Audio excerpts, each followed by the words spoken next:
people have actually read Addendum A. All of it? That was the next question. Some of it? Some of it, right. So, for those that don't know, again, we have a current lawsuit going against the City of Los Angeles. In 2017, as a short version, we tried to convene and create a Skid Row Neighborhood Council. So it was a subdivision process. We had to break away from the downtown neighborhood council, is who we are a part of currently. And so technically, at face value, the City of Los Angeles said we lost our subdivision election by 60 votes, 6-0. And along the way, we've collected a lot of evidence that shows a lot of wrongdoing. And so what we did last week, we filed our writ, and we have exhibits, and one of the exhibits, Exhibit 81, is Addendum A, and it's 155 pages of what we call our smoking gun evidence that shows, we name names, it's extremely detailed, very time consuming. Oh, I'm so glad that's over. Anyway, but it's a very, very key document that will help shape the rest of this legal proceeding. So for those of you that haven't seen it, we hope that you actually read it. We have some talking points. There's a lot of discussion that needs to happen about that, and there may be significant change, not only for the creation of the Skid Row Neighborhood Council, but possibly overhauling the neighborhood council system overall. For those that don't know, currently there are 99 neighborhood councils across the entire city of Los Angeles, and so Skid Row is vying to be number 100. We're number 100. So we're just doing. We have a special guest in the house, if you will. We definitely got a lot of amazing folks in the building, and we're definitely going to speak to a lot of our formation committee business after this, but I definitely want to do a little housekeeping in front. And so, as far as the Skid Row Neighborhood Council, people want to know, where are we at? Obviously, we're going to get to next steps later on, but our last court date was in July of 2019. The judge set a trial date for February 5th, 2020. So we have a definite trial date set. Now, obviously, there's a lot of logistical things that need to happen in terms of discovery, depositions, and other legal matters. But and the judge ordered us to file our writ, which we initially filed a petition to file a writ, and the judge said, file your writ and do it no later than 60 days before the trial. So that would put us at our file just last week. So we're very excited. We're ahead of the game. We're excited. We want to send a message, a clear message, because we know City Hall is going to shut down for the holidays. When everybody's happy and merry, it's like, hey, Skid Row, we have a sense of urgency. We want to get to work. We want to represent our community, and we want to hurry up and get this resolved so we can get to work. So with that, that's our initial explanation, because a lot of people, I see a couple of new faces, may not know exactly where we are in the process. At this point, while we don't have any agendas passed out, we passed them out online. If anybody can go online, if you really need to see our agenda. So right now we're going to go into agenda item 2, which is a listening session for former state senator and CD14 candidate, Kevin DeLeon.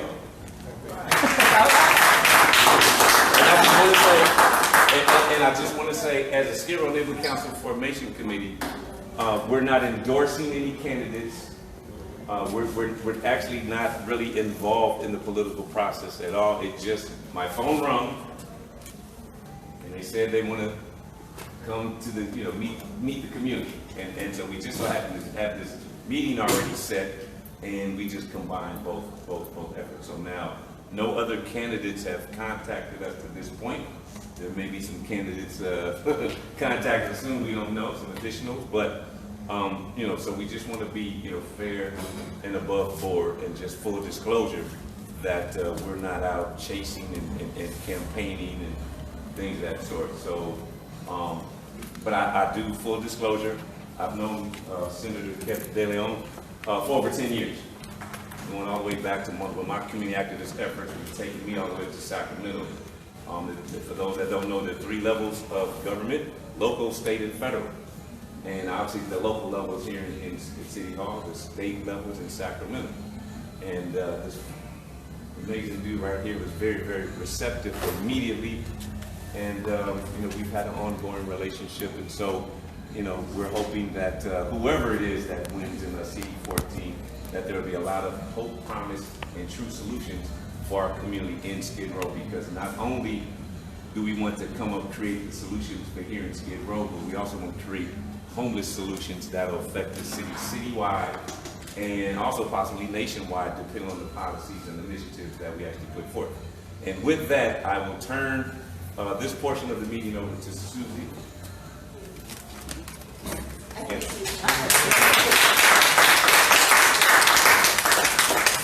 I'm Susie Shannon, and I am formerly homeless.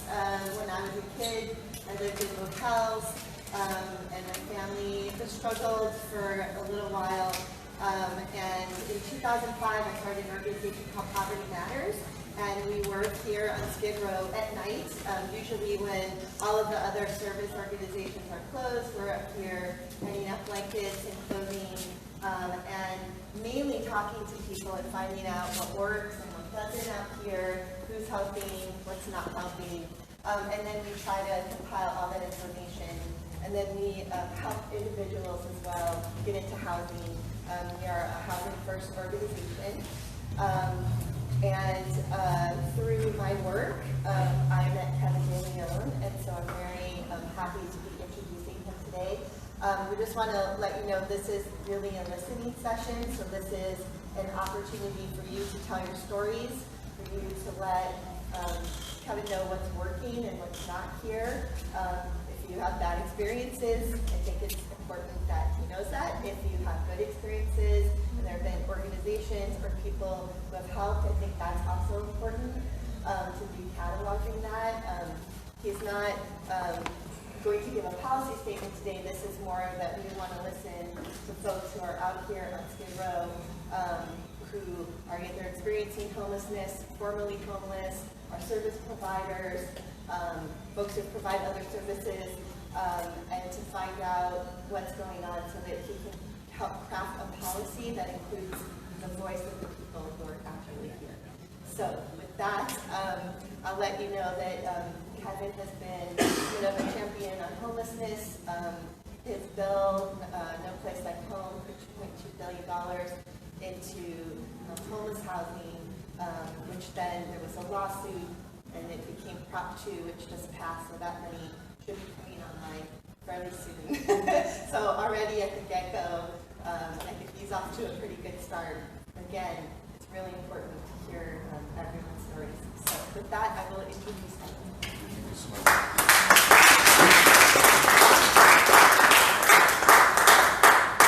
Thank you so much, Susie Shannon, and I want to thank you and my brother, General Jeff, if you will. I want to thank you for the friendship that we've had for the past decade, and the opportunity you've given me to share a few words with each and every one of you, but more importantly, actually to listen to each and every one of you as to what Susie just mentioned, what works and what doesn't, at a very local level, and how it impacts the human condition for all of the individuals in Skid Row, in and around downtown, and throughout the city and Los Angeles, those who are facing the crisis of homelessness. Susie Shannon, I want to thank you very much, because you have been a true champion and an advocate for a very long time. And your advocacy, speaking truth to power in Sacramento, has been exemplary. I've witnessed you in action, and you're not afraid to take on anything in regards to the governor, leader of the Senate, the Assembly. No politician is safe.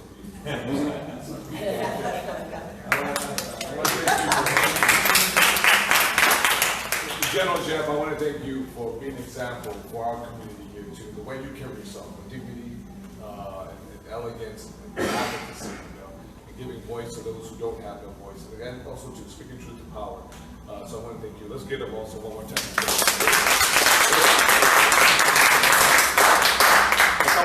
Let me be upfront with each and every one of you. I'm not an expert. I mean, issue of homelessness, my expert on the issue of housing, new care people. I was born not too far from here. I was born a few blocks in California Hospital. I was raised in San Diego by the youngest child, single immigrant mother with a third grade education. I never thought my wildest dream that I would ever run for political office, but I had that opportunity in Los Angeles, when I became Los Angeles back in 2006. I ran for the California State Assembly. Did not think I was going to win by no stretch of imagination. I ended up winning, became a member of the Assembly, and then eventually a member of the California State Senate, and eventually the leader of the California State Senate. I'm going to sort of kind of condense this as quickly as possible, so I want to engage more so with all of you. Now, I had an opportunity to come to Skid Row on numerous occasions, many times actually, but I had an opportunity to be here with a lot of service providers, with LAPD, with the LA City Attorney's Office, with homeless advocates, with nonprofit housing developers, as well as LASA, LA County Mental Health Services, and so forth, and an array of other folks. And it was very educational, it was very powerful. I learned a lot, but I also learned what kind of doesn't work. And sometimes, very well-intentioned, deeply caring individuals, sometimes the left hand, the left hand's not speaking to the right hand's not speaking to the left hand. The dollars that we're leveraging actually are not maximizing, to the highest value to provide a roof over the head of so many individuals who have become homeless for whatever reasons, whether it's some sort of trauma, whether it's PTSD, whether you come back from Iraq, from Afghanistan, or elsewhere throughout the world, whether it is an issue of a sexual assault or trauma, whether it's innate or whether it's environmental, whatever the reason, whether it is a string of bad luck, you became underemployed, unemployed, and you lost your roof over your head, however you got here. The thing is that we have to provide a modicum of dignity and respect to all individuals in Skid Row and elsewhere. Not just Skid Row, but throughout downtown Los Angeles, because what was once isolated almost exclusively to Skid Row has now grown immensely. It's now metastasized throughout downtown LA and throughout the city of Los Angeles. And this is the number one, issue, not just in Los Angeles, but in California. And by the way, we are the epicenter of homelessness in the United States of America. But CD14 specifically, where we're at today, it is ground zero. We have downtown Los Angeles, we have Skid Row, we have the Arts District, obviously euphemistically the industrial arts, Skid Row, we have LA River, we have Tokyo, as well as Boyle Heights, we have Carbanza, Hermit, and Sereno, we have Rose Hills, as well as University Hills, Ramona Gardens projects, all of Eagle Rock and half of Highland Park, a little bit of Glassell Park. So it's a very proud district, a very diverse district. I think it's one of the most dynamic districts in the United States of America. And even though we have the epicenter, the ground zero of homelessness here, I think for the city and the state, we need to all come together because it's an indelible, collective mark of shame for all individuals, whether you live in Encino, Sherman Oaks, or Pacific Palisades, or elsewhere, because it's all of us together, the human condition, that we need to do everything within our power. Because I don't think, and this is just my opinion, subjectively speaking, and other folks may disagree, I don't think 10, 15 years from now that our children or grandchildren will be talking about, the new arenas that we built and new stadiums and new skyscrapers. They're going to want to know what did we do collectively to deal with the shameful, shocking legacy that we have without being able to provide a roof with dignity and respect to all our residents in Skid Row and elsewhere.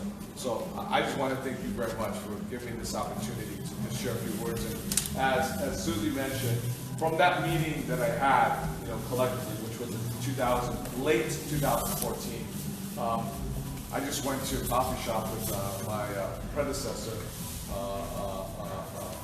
Darrell Steinberg, who's the mayor today of the city of Sacramento. We just got together for a cup of coffee. We sort of kind of downloaded, downbriefed, and we made a decision. We made a decision to reprioritize to the chagrin, to the anger of LA County and many other counties throughout the state of California, 58 specifically. We decided to repurpose dollars that were being unspent and said, let's use those dollars to provide specifically a roof over the head. It's not mental health services, You know, we got $80 for that. But it's to provide a roof over your head, permanent housing solutions for our mentally ill individuals who are chronically homeless in the state of California. I introduced that bill actually right here in Skid Row. I did it in a bipartisan fashion, believe it or not, 100 Republicans came on board as well too. And as a result, I convinced the governor, then Governor Jerry Brown, to include it in the budget. It was part of the budget, but then, as Susan mentioned, someone said, I don't believe you should be using those dollars for housing and they sued us. So they sued us, and I had to make a decision. Do I continue in a court of law and litigate this and go through the appellate process, or do I just try to take the matter into my own hands? So I reintroduced the bill, a new bill. It required 2/3, which included Republicans as well. And I got it to the governor's desk, he signed it, and what we did was that allowed me to place it before the people of California. That's called Proposition 2. It was on the November ballot. So in a few days, 1 week from now, about 1 week from now, 1 year ago, we placed it in Proposition 2, and it is not one, but two. It's $2 billion with a capital B, $2 billion that will be coming down, separate from HHH, separate from H. It's $2 billion that are coming down, and it's only for housing.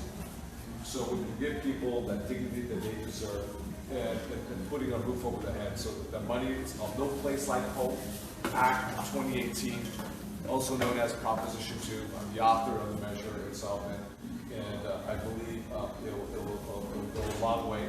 It won't be the panacea. It's not going to correct everything that's happening today by no stretch of imagination, but I think it's one huge significant step. And if we're successful, if we are in fact successful, there's a great possibility that we'll be able to go back to the well and get some more money. But we have to be successful in how we measure, quantify, and verify the actual structure, whatever that structure, however that structure is defined, so we can build as many as possible quickly, so we can get folks and give them the dignity that they deserve. So I just want to say thank you very much, General Jeff, for giving me this opportunity. And I guess we have our moderator, facilitator, the fabulous Ms. Susie Shannon, and we're more happy to answer any questions or listen just as much as to answer any questions. So with that, thank you very much, everybody. Thanks a lot.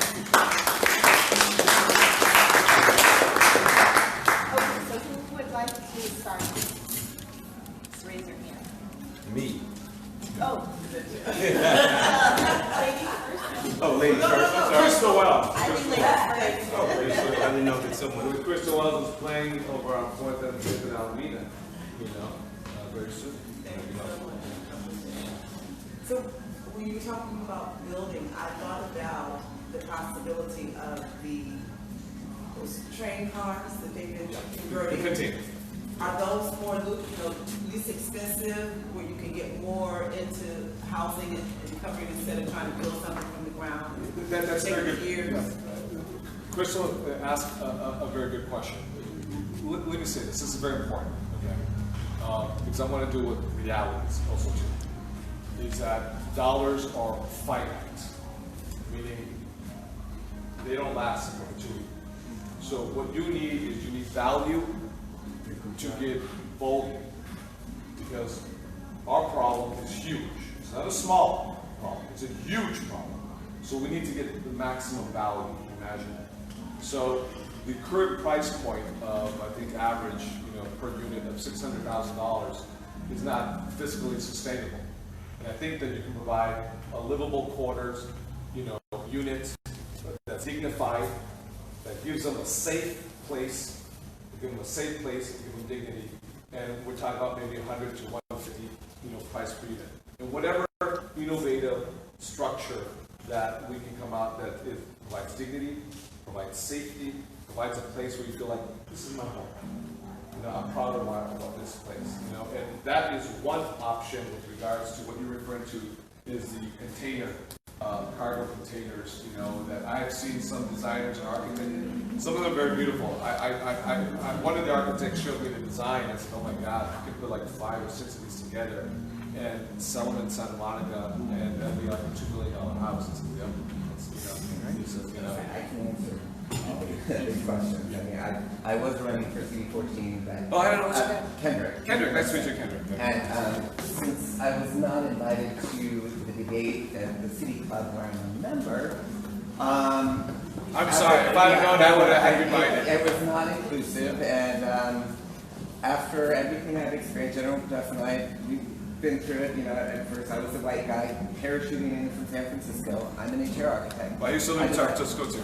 I lived in the Mission in San Francisco. I lived Came up from Marin and sent to Valencia, and went through the whole crime, violence, homeless issue. I was in love with the knife at my throat, but I knew Gavin Newsom, and he introduced me to Chief Fong, and it was cleaned up. So it is possible to clean up and to get those $6 or $2 million. There's now modular construction, and we can, I can design, it can get built, as long as it doesn't get caught up in all the bureaucracy committees. Well, let me go back. Let me say this, Ken. You make a valid point. This is important. So, we're gonna have money that's coming out of the pipeline, right? You need to get value so we can get volume. Volume means as many as possible out there. Kendrick makes a very valuable point, is that if all the permitting, entitlement, zoning process is not worked out, that means you're in the long line, just waiting and waiting and waiting. So the bureaucracy is like a buzzsaw, and that's why you have this big sort of, stranglehold, that is curtailing the process moving quickly.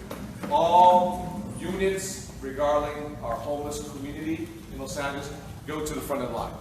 They go to the front line, you have to expedite this because a sense of urgency. Because we know that if we have 50 to 60,000 people homeless today due to an earthquake, due to no wildfire, there'll be a declaration of state of emergency, it'll be all hands on deck to do everything within our means to make sure that we put a roof over the head. We need that same sense of urgency, so we have the dollars for the capital. The question becomes also too, we need to streamline the process, so all projects go to the front of the line to deal with our homeless community. With new construction, you have to deal with the unions and people putting together a fire code. That's all going to have to be expedited as well.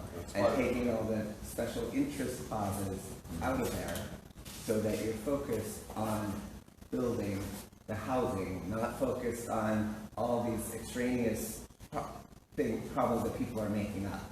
Because it's David Gray, architect, a block from me, I live on Broadway. We get this done. It's possible. And it's just people have their outside motivations. They're getting donations from foreign real estate developers. We don't need foreign developers coming in and popping down buildings. There's plenty of developers.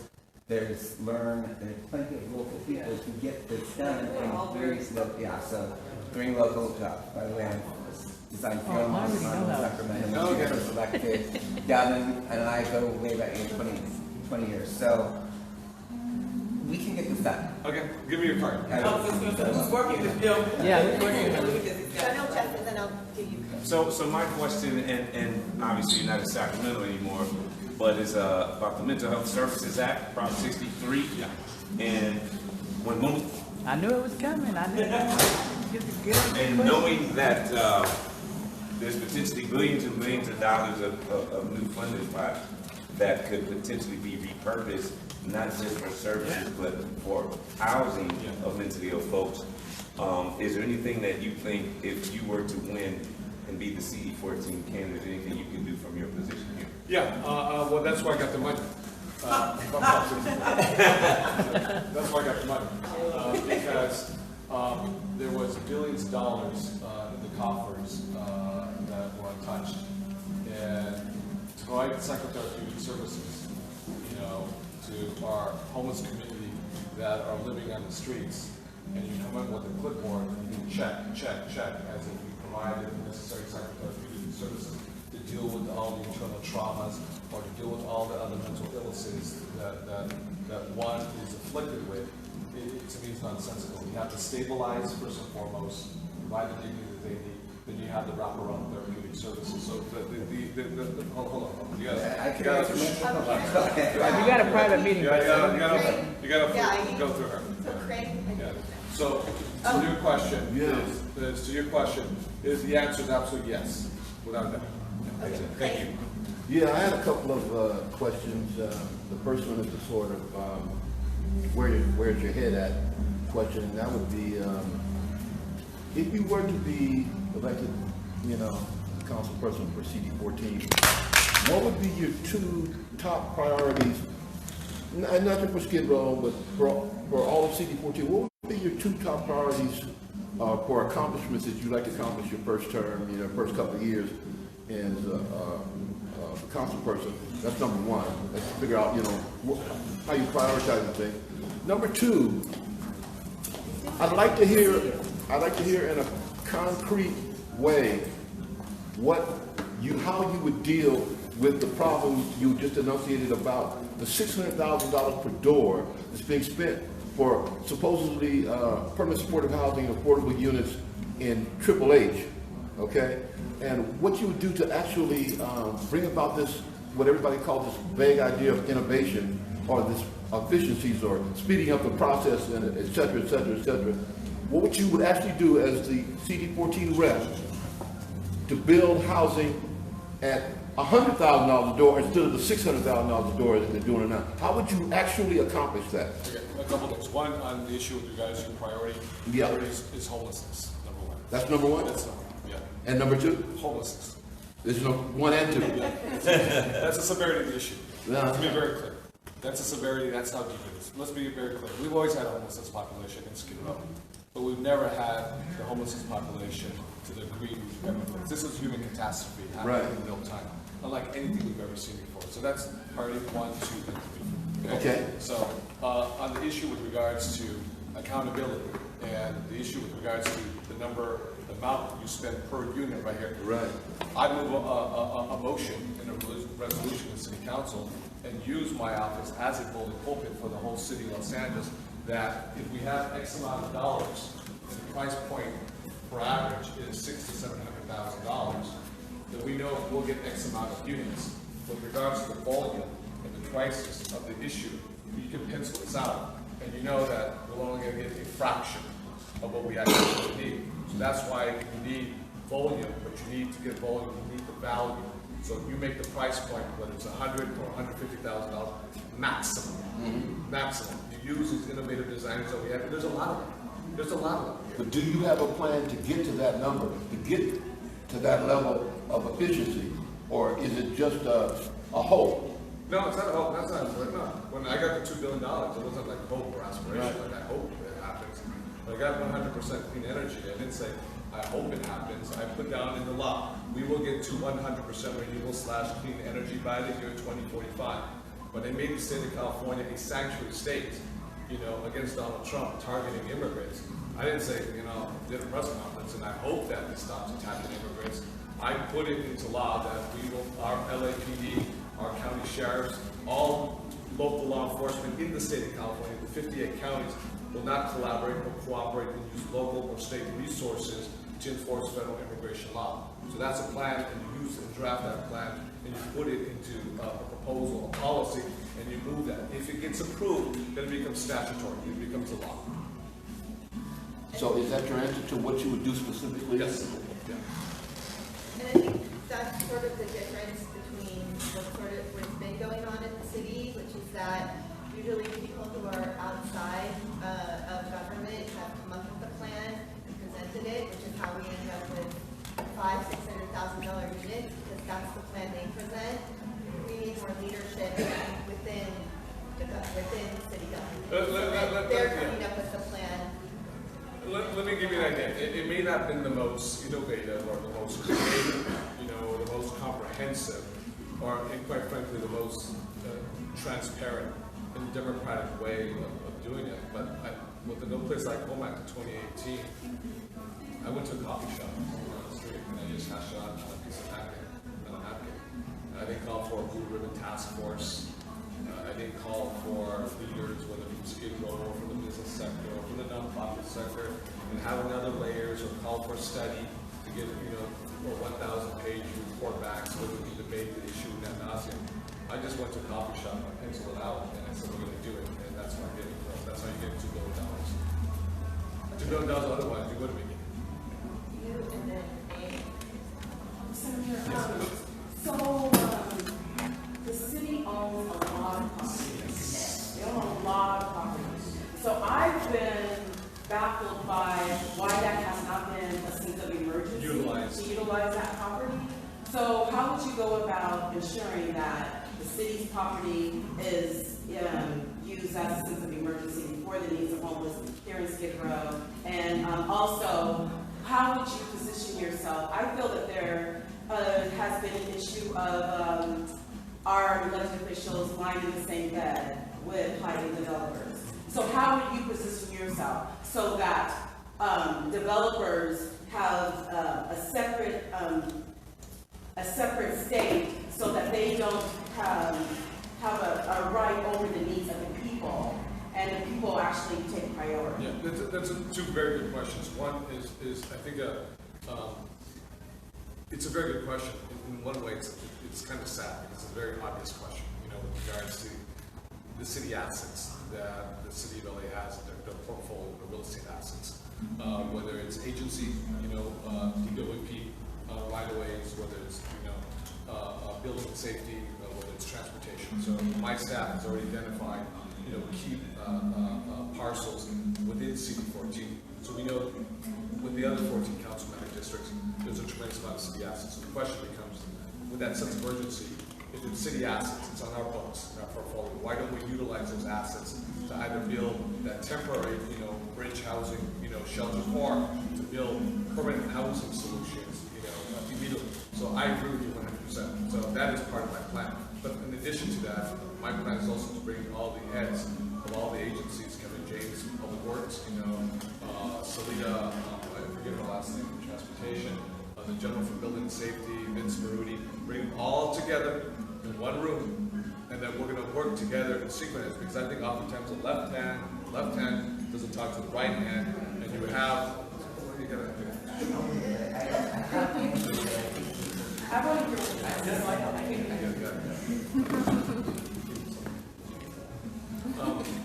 So the left hand doesn't speak with the right hand, the right hand doesn't speak with the left. Because sometimes when you're ahead of a bureaucracy, you're protecting your real estate assets. You don't want to give it up.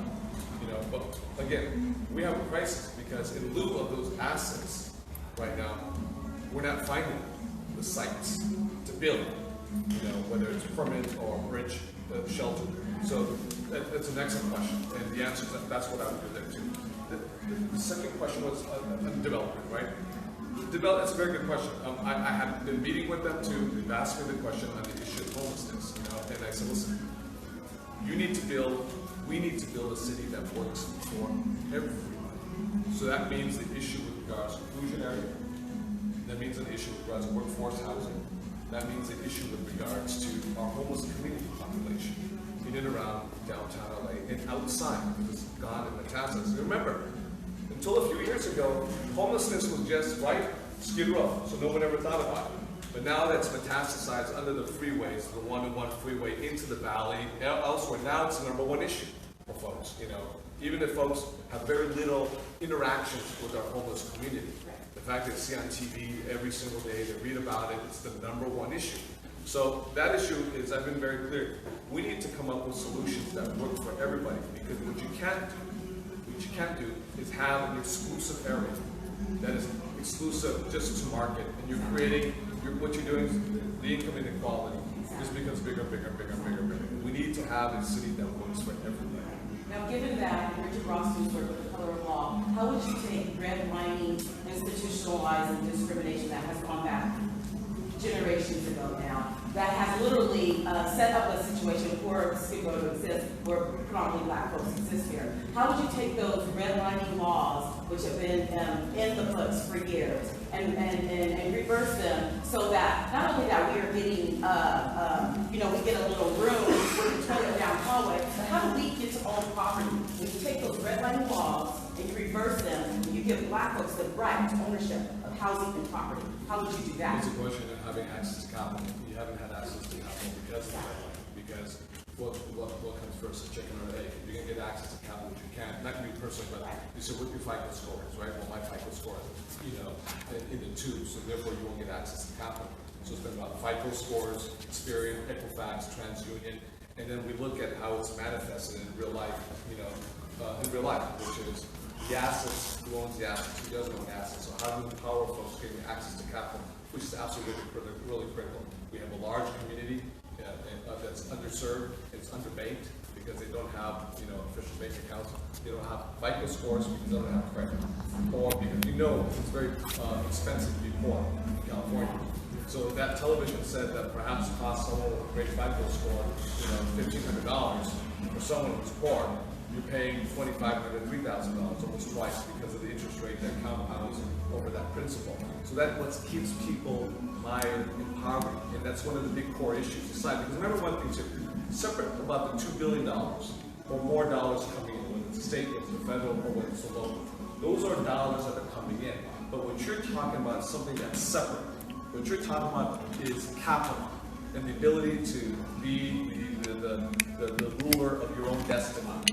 That's what you're talking about. Two separate issues. And that's a huge issue with regards to who gets access to capital. And we've seen a very inequitable distribution, if you will, of the access to capital. Once people get access to capital, they become the rulers of their own destiny.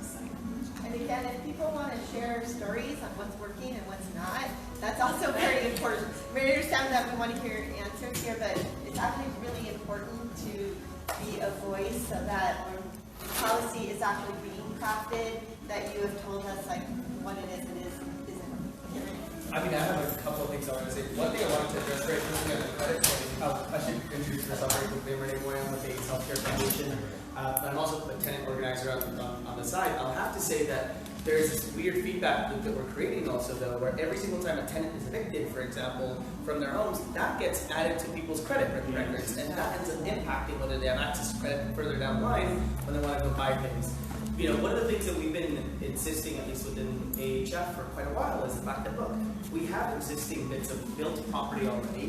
Why not grab those, refurbish them, and make them into housing for folks at a fraction of the cost I agree. of actually building? Why? In a place like Los Angeles, land values are too expensive, and no one is proposing crashing the value of land to be able to ensure that people can buy the land to begin with and then build atop it. So issue number one, I think, we need to be looking at existing properties and seeing what we can do about refurbishing them to begin with. Second, I think it is very important that we talk about vacant lands, vacant parcels. We have plenty of state-owned properties already throughout the county of Los Angeles, owned either by the county, the state, or the city government itself.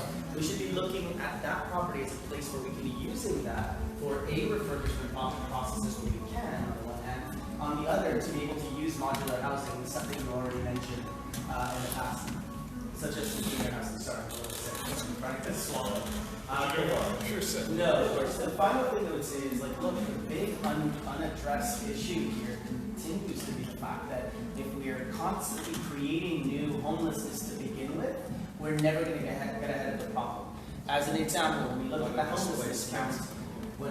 homelessness count, this past year, the response from LASA was to say, I think rightly, so to their credit, we are housing more people than ever before in permanent supportive housing and or other forms of housing, right? Absolutely true. But if you're increasing homelessness by 30,000 to 40,000 people every single year, then you're never going to be able to create that to begin with. And so there needs to be much more emphasis on protecting tenants, keeping people in their homes to begin with, so that they don't their homes. So let me say this, Renee. One is, I agree with everything that you said, 100%. But let me go to the first part with regards to FICO score.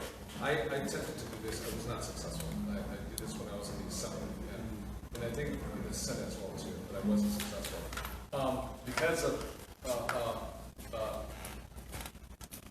those at the lowest economic strata, poor people who don't have good FICO scores, don't have no FICO scores at all whatsoever because they have no credit to begin with.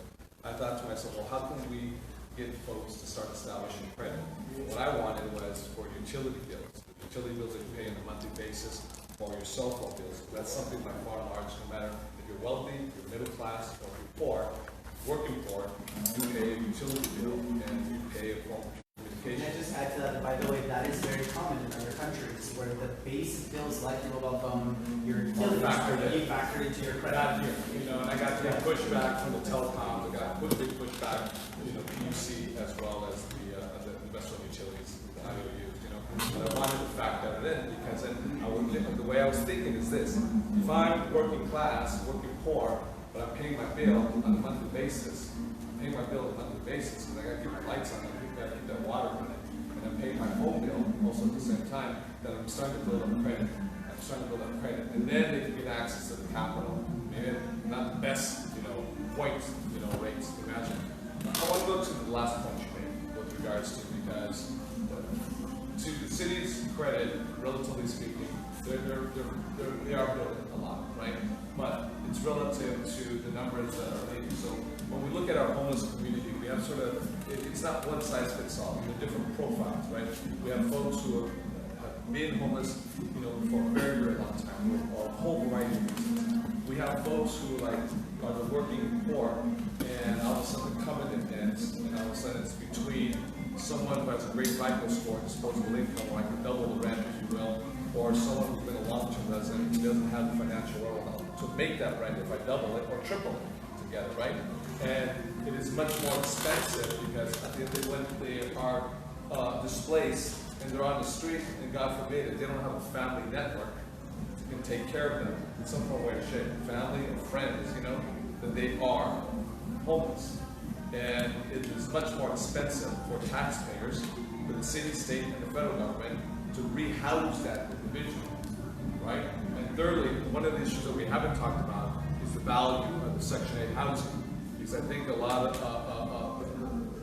we've got some really good members of Congress, but I think they've been largely on the sidelines on this issue, and not on the front lines. We need to increase that value of the Section 8 housing voucher. So we can keep folks, what you're saying is keep them, if they're teetering and they're on the brink, because they lost a job, minimum wage job, they got bills to pay, and then they just double rent because the covenant just ended. That's that seed on the back end. That we're building housing as much as we can, as quickly as we can. We're barely staying about one. There's more on the back end because of all displacement and because of the lack of supply too. The lack of supply too heightens the value for the landlord who says, the supply is limited, the demand is high, the market rate goes to the highest bidder. And then you have a very, very Darwinistic, survival of the fittest.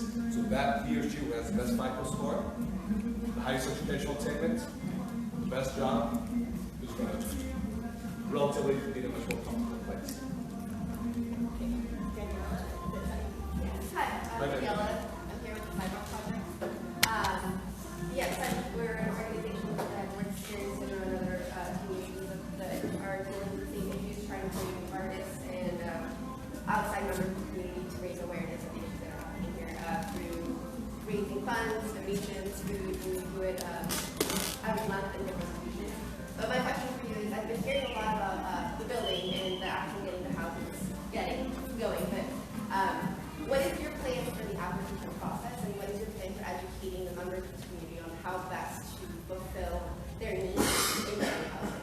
That's a very good question. I can't say to I've gone to the application process from the beneficiary applying to being an individual who's granted access to that form of housing, whether it's a modular prefab, or a current structure that exists that's been rehab, because Renee may just mention right now. I haven't gotten there yet because I was trying to still make sure we get the price points for, as I was referring to, the issue of the value and the issue of volume. So part of me, please forgive me, I haven't got there. I will get there, but I haven't gotten there. So I'll be as sincere and honest with you. If you think I should have the answers to every question you, well, good luck. I can tell that much. I can give you the question. Are you planning a pre-structured plan? And I know that you are saying you're not exactly sure how it's going to be laid out, but have you gotten inspired by other projects that are trying to take on the same issues, or are you going to try to scrap everything and No, I wouldn't say scrap everything. I don't want to say, what I want to say is this. This price point is not sustainable.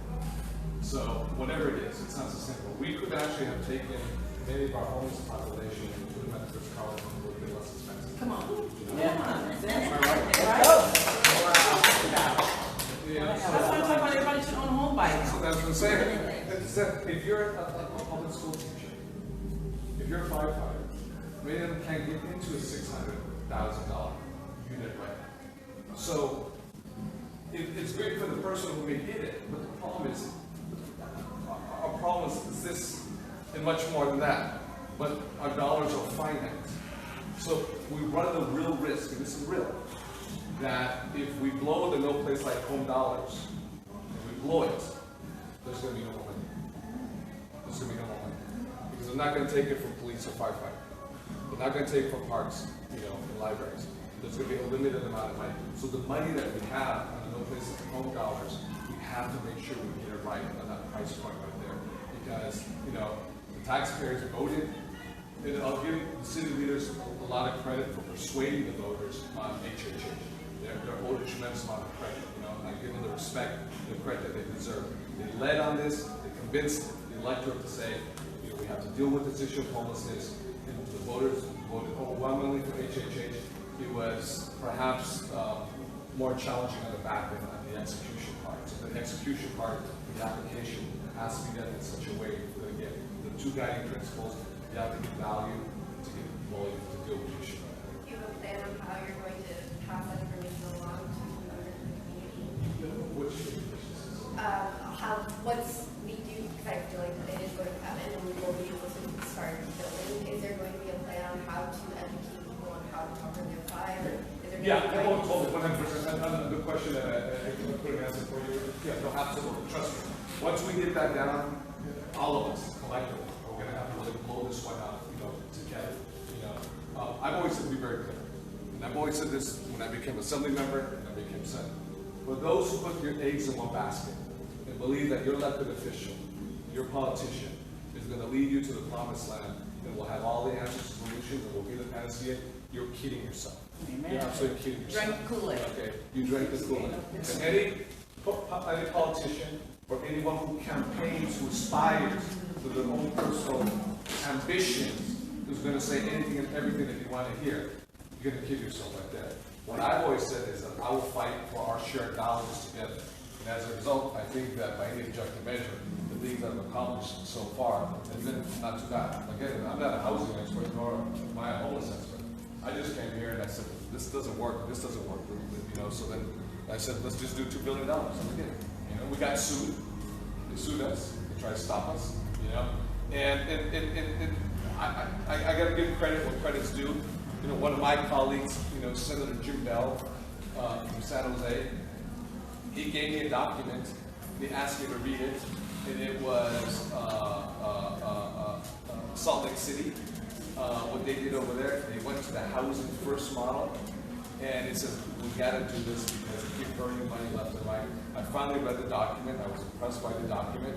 It said it's going to be hard because a lot of folks won't agree with the housing first model because we've normalized, and they do God's work. But when we have the shelters and the rescue missions, that's temporary, that's triage. But that's 24/7 FEMA triage. See, that's like, we had Katrina. That's Katrina like 25 years. Yeah, but we've never had 30, 45 years. We've never had real shelters. So that's a systemic issue that we haven't really dealt with right now. And what's happening right now is because, and I'm learning this, with the shelters we have a quilt patch of shelters throughout the city and county of LA, 501c3 nonprofits. So they have their own rules and regulations. And if they find a bed, let's say for example, I'm using an example, if they find, Crystal a bed, and they said, I'm going to take you all the way to San Fernando. Crystal has her mascot, her dog, and it's everything to her. But they said, you can't let the dog in. But for all the trauma, that's my loyal partner. I can go nowhere without him or her. He goes with me everywhere I go, period. Because it's your therapeutic, it's your therapy, it's your time. And then he said, no, I'm not going to go. Because there's no universal application in terms of the rules, because they're 501c3s. They get dollars to open up, but everyone has their own rules right there. And that's why you'll say some folks say, I won't go to shelter. And that's systematic of the problem that we have with regards to issue housing. I think we have time for one more. Okay, this gentleman has. I'm actually a resident of Skid Row. Please let me.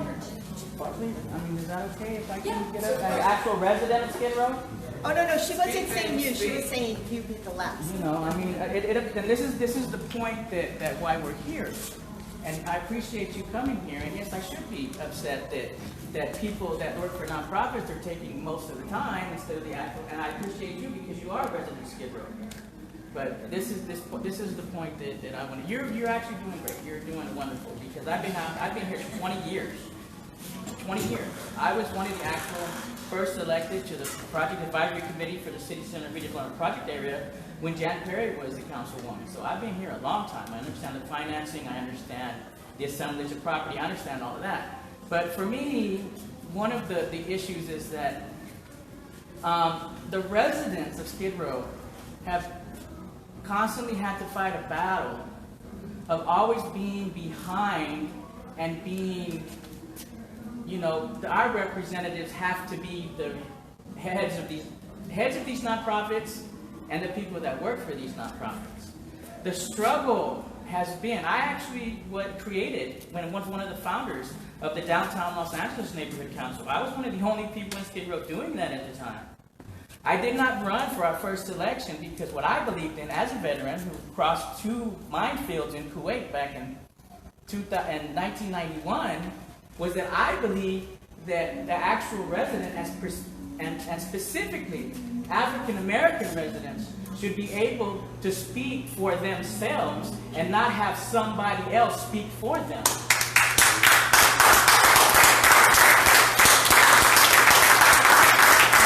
This right here, let me tell you something. It hurts because I want to be out there and I want to speak on behalf of the women. I want to speak on behalf of the community, but I cannot do that because I believe that people like, this is what I want to ask you too. Are we going to have a relationship with your office and with you specifically that we are not filtered by nonprofits that come down here to try to exploit us, but that we can actually even hold these nonprofits accountable and say what's working and what's not working? The reason we wanted a Skid Row neighborhood, and that's just like, well, why would you create the Downtown Los Angeles Neighborhood Council and then go to a Skid Row Neighborhood Council? Precisely when the city changed the bylaws, they took the power of the residents of Skid Row out of that neighborhood council, and they no longer spoke for the people in Skid Row. Come on. So my question to you, and I'm proud of you, let me tell you, walking with Becca O'Rourke, come on, that's wonderful. But my question to you is, one of the things, and I'll bring Jan in because Jan was here such a long time, and the reason the people, I mean, we fought with her. But the reason Jan Perry worked here for a long time and that we loved her was because we had direct access to Jan Perry as residents in Skid Row. She gave everybody her card, and she would actually email you, talk to you, speak to you, call you, even if you disagreed with her. My question to you is, the struggle continues. Will we get your support for the continuing struggle of having our autonomy? Not somebody saying, I'm your savior. Come on, man. Will we have your support with the neighborhood council? Can we have our own voice without being hidden behind the nonprofits? Will you take somebody like Suzette Shaw and bring her into your office that has lived experience from Skid Row and do things like that? I don't want you to keep going on for like I can go on forever. That's the question. I'm trying to get a job. I gotta use my skill set too, and engage it all the time. I got it, okay. So the answer is that, and I think you know me too. Whether I know I'm you very for the well, name, yes. Anywhere I see you, I yell at your name, right? Yes, you And can yell at me your name, anytime. you know, whoever. With my brother here, which I've known for 10 years, you know, you always had access to me anywhere you see me. Absolutely. And you can ask Susie Shannon right now. I've had people, if you had to come to my office, you know, which was on Sunset Boulevard in Echo Park, you would always see people, you know, from the community, always in my office, all the time. In Sacramento, if you ever visited Sacramento, I always gave access. Always I gave access to people. So the answer is unequivocally yes, there's no question about it, because you are all stakeholders. You are all stakeholders in the community of Los Angeles as a whole. It is your lives, it is about your dignity, and having the idea that your voice can be heard. And like you said, not also with a paternalistic or maternalistic top down, right? But also hearing the input of each and every one of you. But you answered my own question, which I said a few moments ago. If I'm given an opportunity to be your voice, if I'm given an opportunity to be your voice, I'm not your panacea. All right? I can't lead you to the promised land and say everything will be good overnight. But what I say to you is I can work in partnership with you and fight together. Now, there may be some things that we may not agree with too, because you also know me too. I won't take flack from anybody too, no matter how many people are outside my door. You know, I have Trump supporters follow me left and right. I have all kinds of folks on a variety of issues.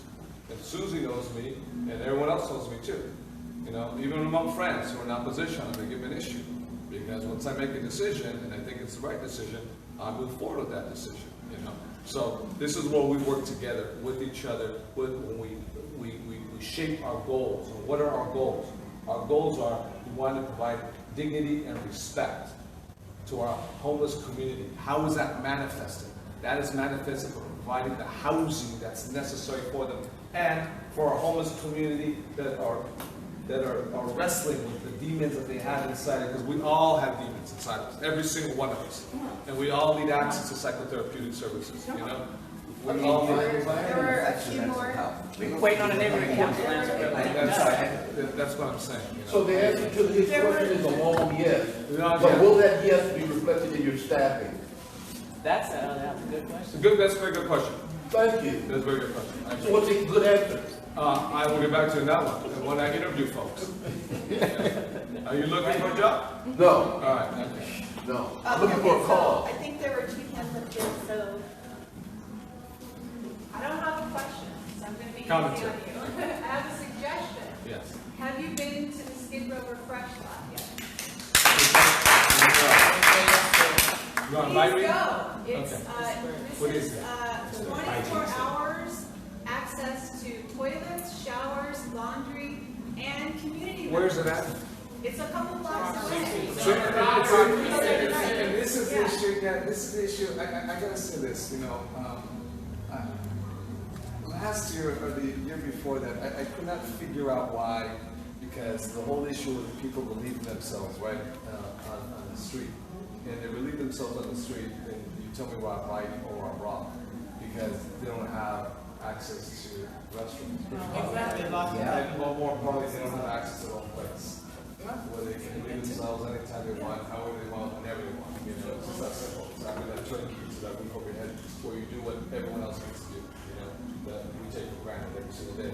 So what I cannot figure out, you will know much more than I do, is like sort of kind of that stopgap measure of common sense of providing that opportunity to folks to with dignity to do what everyone does, to allow themselves to relieve themselves and to Please, cleanse the reason I themselves. mentioned it is because this is this project came from the community. There is so much wisdom in this community. We have the answers. We know what we need. Okay. And this is a really special project. It's open 24/7. If you tell me, Sean, I'll go. Yeah.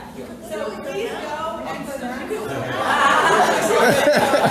wish I could, but I can't, so I won't. Yeah. You can do 5, 6 o'clock. This is the, I guess, last question. So the Skid Row community, What's your name? Cradle, has recently emerged from a really traumatic, almost 10-year initiative called the Safer Cities Initiative. That was a broken windows policing theory. Interesting. Thank you, Bill. And the strongest, one of the strongest arms pushing against the trauma of homelessness is criminalization. Sure. And the city recently moved to criminalize sleeping in vehicles throughout the city in the past. And the county's recently filed an anti-joint right. So Was it the Mitchell or? Boise versus Martin. Marvin D. Boyd. The Boise decision. in regards to public safety, and community-based solutions for public safety, there are a number of community-based systems, like there's Community Watch in Skid Row, and there's Street Watch, and there's Cat 911, and there's all these different resident-led systems for public peace and public health and public safety, but they're not receiving funding. Community Watch in Skid Row is not receiving funding, or Stephanie in the white tent out here provides public health from the white tent. But the county nor the city are engendering money, and that's a big issue. Okay. I just want to make sure, did you have a question there, or was it a commentary? It was a commentary. Okay, Yeah. so let me sort of react to what you said. I don't know enough of the community watch, so I don't want to weigh in with an answer, because I don't know enough about it. But the issue with regards to broken windows theory, and more specifically, I understand the broken windows theory, but the back end in terms of the execution and sort of arresting yourself out of this problem, I think that we wasted so much money because we were housing folks in county jail unnecessarily, and we were just wanting to bury them. And we were wasting a lot of money that we could utilize in a very intelligent way to build the necessary, housing that's absolutely very critical. So the broken windows theory is sort of kind of like arresting folks, barring, some, serious crime that may have been committed or an allegation of some sort that's separate, but just arresting folks and criminalizing folks for sleeping on the street. See, my issue is this, with regards to the biggest brief, whether it's Boise or whether it is the Mitchell decision. I don't think that any judge, I may be wrong, but I don't think that any judge is going to say, I'm going to lift the Boise decision, or I'm going to lift the Mitchell decision, because the problem ultimately, fundamentally, because you can't cheat yourself out of this, you cannot cut corners out of this, there are no magic bullets. You have to build. And some of the solutions and ideas folks have said about finding city assets that currently exist right now that are underutilized or not utilized at all because of the sense of urgency. If this is not the human catastrophe, it doesn't give you that sense of urgency now, I don't know what is right now, because we have to build. Because if, say for example, if some folks advocate, obviously, to appeal, file an amicus brief on the Mitchell decision, but let's say you do have a judge who does overturn the Mitchell decision. What do?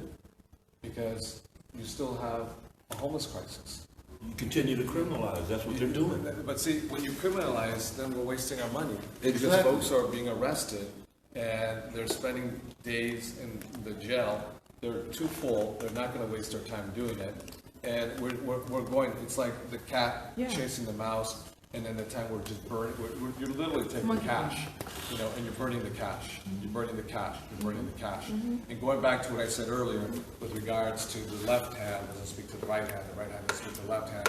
We're working at odds with each other. Well, if we were smart about this, we were efficient with our dollars, leveraging dollars, we could have had the structures that are built out. Maybe we'd have a handful of folks, who are homeless right now, because maybe it would be actually a good problem to have.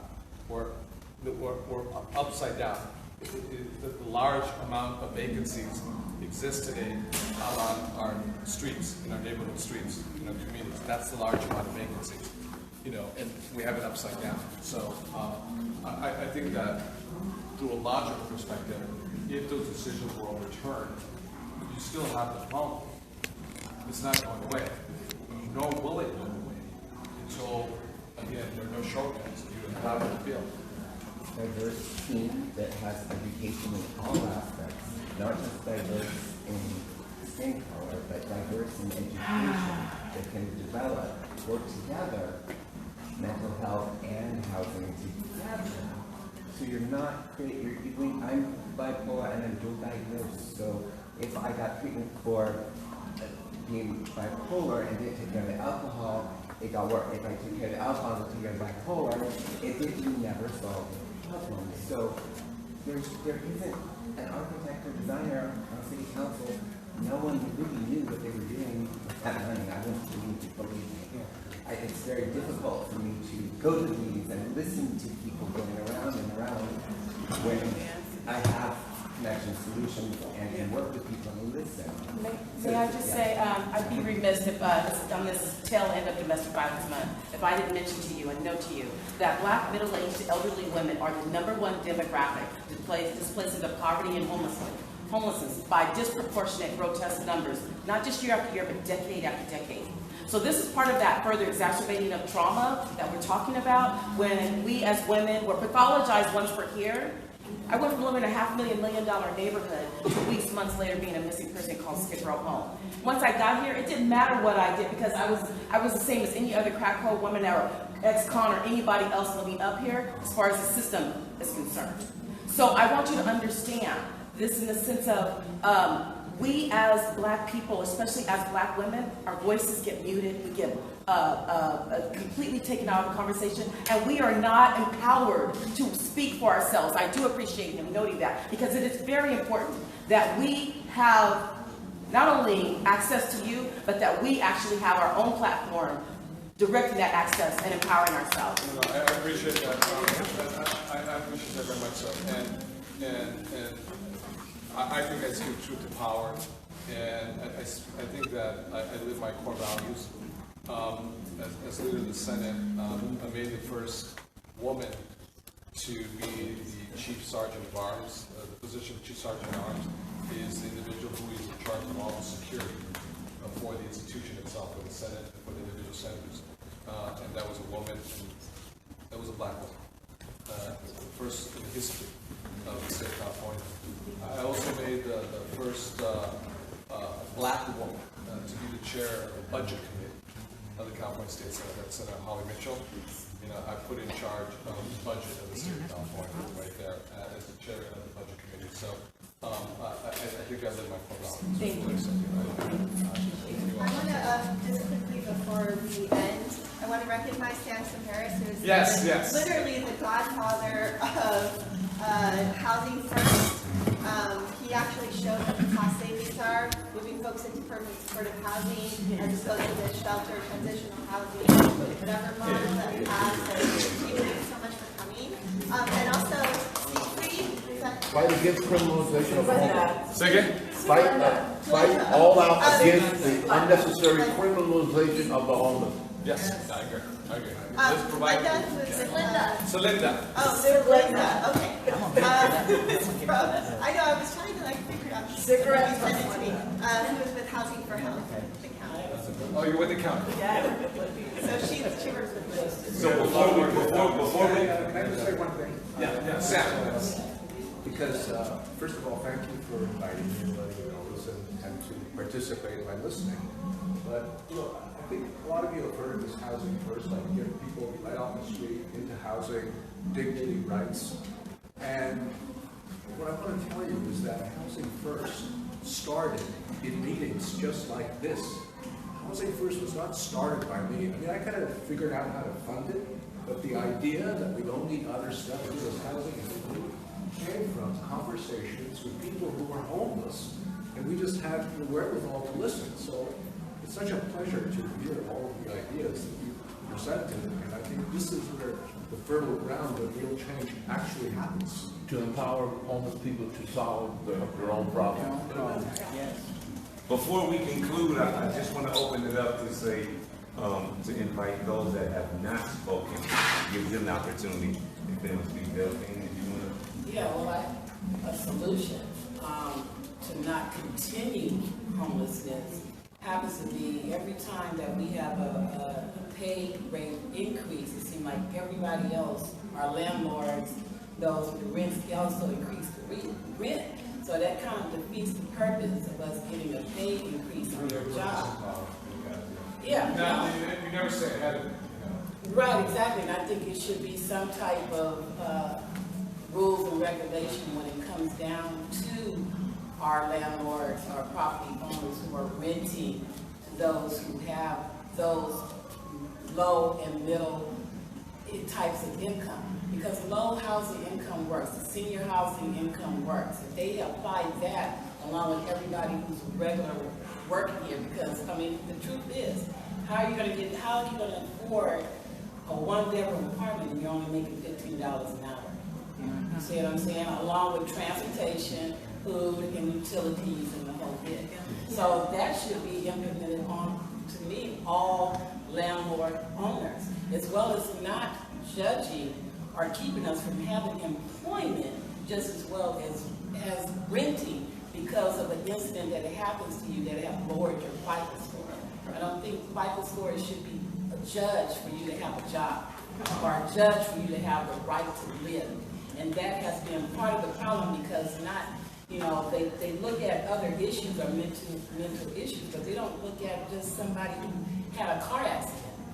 You see what I'm saying? Or a fire, like you said, or earthquake and stuff. And that's a spiral downhill where they end up. Exactly. And now you can't get a job because they don't want to hire you because of your FICO score.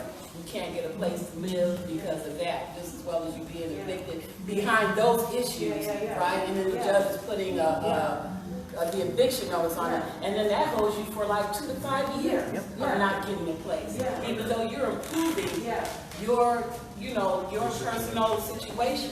So those type of issues should be that should be a part of having a human right. We do have the right to live. We do have the right to get a job, and those things that have happened to you because of life shouldn't be held against you. That's making you end up homeless or not only homeless, but now putting you into mental health. I had every bank account possible before I ended up homeless. Credit union was working with a loan officer to buy a home, and I ended up homeless, and I lost everything. I haven't had a bank account since. I haven't looked at a FICO score. Antonio, did you have anything? Those things add to homelessness.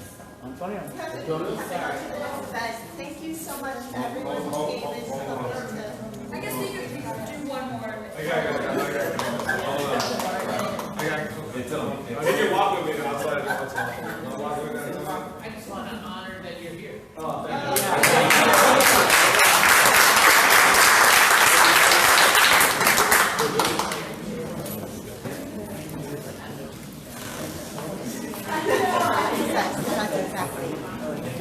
thank you.